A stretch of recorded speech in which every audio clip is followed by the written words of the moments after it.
This morning, welcome back to Good Day Columbia. As students head back into the classroom this week, there are many reasons why your child might need some extra help with school tests and homework. Whether it's just maintaining focus or learning proper note-taking, every child is different and so are their needs. Joining me this morning with some study tips to help students now rather than later, Cynthia Hacker from the Sylvan Learning Center. Thank you so much for being here, Cynthia. Morning.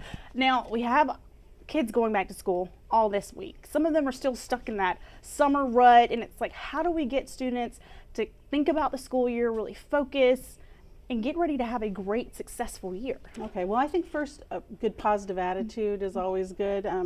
If the parents have a positive attitude and are thinking that getting back to the business of learning is an important thing, chances are the students will too. It's always good to also be really organized. Have your backpacks, book bags ready to go. Keep them in one place so you're not rushing around in the morning. I would also suggest getting prepared the night before, especially as we're swinging into this and it's all new again. Anything that you can get ready, any homework, book bags, if you want to prepare their lunch the night before, get the clothes ready so you can be much more relaxed in the morning. And we'll talk about time management a little bit, because on all levels, I mean, whether you're an elementary student or a high school student, if there's some extracurricular activities, what can students do to focus and kind of prioritize so that they're not wasting time? Sure, families are really busy. Sometimes homework and school gets squished in between all the other things. I would say use your agenda, especially middle school, high school kids, use your agenda, write down your assignments every day for every subject. Anytime that you don't have an assignment, note that too, so there shouldn't be any time when you don't know when you have something that's due. Okay, that's smart. So even if you don't have anything, still jot that down like nothing's due. Right. And all the schools now seem like they're integrating technology into play, and I know iPads, there are cool apps and things kids can add to keep them on track. Yeah, there's some really good free study guides that are on there, applications to keep your homework straight. There's even some where the teachers can post their stuff and it goes straight into yours. Wow. So then they always have it. Now, is it important for parents to know about this too? That way they're kind of keeping an eye on their students and their kids and making sure, okay, do you have this done? Do you have that done? Is there anything that parents can do? Absolutely, and most schools have some sort of a parent portal so that they can go in and check all the time. Teachers have their own websites. I would highly suggest, touching base with not just their homeroom teachers, but their other teachers as well through email or, give them a call, just so that everybody's on the same page. Are there any commonalities that you see at the Learning Center of students like coming in, any one particular thing it seems that students are having trouble with, just in particular? I would say for younger kids, math facts, get those basic facts down, and it's important to not just know them, but to know them quickly. When you have time tests like MAP tests, PASS tests, if you can't recall them quickly, you're not going to have as much time to get as much done. Right, that's a good point. I forgot those tests are timed when you're younger, so knowing them quickly, and of course the importance of reading. We always stress that. Absolutely. Read, especially for elementary students. Is that right? Yes. Okay. Yeah, it's really good, and the more you can have them read to you, also read to them, it will increase their vocabulary.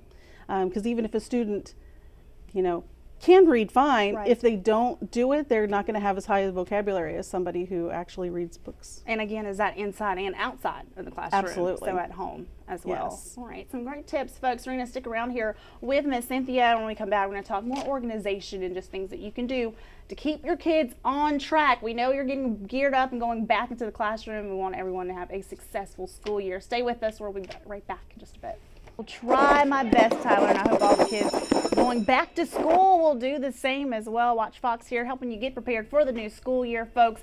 Whether it's a final exam, everyday quiz, just everyday assignment, some students have a tough time getting serious about their education. And joining me this morning is Cynthia Hacker from the Sylvan Learning Center with some tips. Thank you so much. Just before the break, we were talking a little bit about organization. Talk about goals now. Say I'm leaving junior high school, and I'm going to high school. Much different goals now, because these are the last 4 years kind of my undergraduate career. So what are some goals that kids can set for themselves? I think it's good to have measurable goals. So if you do set a goal, don't make it too vague. Gotcha. Maybe I want to have a B in math by the end of the first grading period. That way you have a time that you have to work towards it. And then once you set that goal, start making some plans towards it. Don't just say, study more, study harder. Think about what that would be, 30 minutes a day. Are you going to, does study harder mean you like go over your notes and rewrite them? Right. Okay, so really concrete goals, not just broad and general goals. Talk about some long-range goals for students. Some good long-range goals are to think about where you want to be, and at the end of the year. Okay. Think about what GPA, and start planning for that. Plan for it to stay organized the whole entire time, and then work towards those good grades by studying and meeting with your teachers, talking with your guidance counselor. I'm glad you mentioned that, because I know in college it really helped to talk to your professors and let them know ahead of time, hey, I really want to do well, I really need to do this, like this is my goal for the end of this, what can I do? And do you think that gives them kind of an upper hand, making that connection with the teacher? Absolutely, absolutely. I think teachers appreciate a student who wants to do their best, and they will help you out. If they can't help you, they'll usually find somebody else who can. Very true. And talking about that organization, because just having a clear book bag can help you be successful in the classroom. Absolutely. Invest in a 3-ring hole punch. Okay. That way you can punch all the papers, all those loose papers, handouts that your teachers give you, and put them right into your binder. I know some students even color code, like they'll have a green notebook and a green folder for English, a blue one for math, so that they can just reach in their book bag and grab it without having to spend a lot of times. And it also makes it easier to put that homework, get it in, because nothing's worse than working on your homework, getting it done, and then not being able to find it to turn it in. Right, and not being able to like, where is this? And that has to put your mind at ease to have you focused already in that mindset when things are organized as well, I'm assuming. Absolutely, absolutely. It helps you to have a plan, and if you can have all your stuff right there, know where it is, nothing will get left on the kitchen table when you go to school. Well, thank you so much, Ms. Cynthia. And how can people get in touch with you guys over at the Sylvan Learning Center? Absolutely. I know you do a lot of tutoring with yes, kids. and SAT, ACT time is here. We have great prep classes for those kids to help them get into the college that they want, and it also makes for more scholarship money. And before we go to break here, I have a question. When is it ever too early to start thinking about the SAT or start studying for it for students? Absolutely not. Okay. Even we were talking about basic facts, math facts.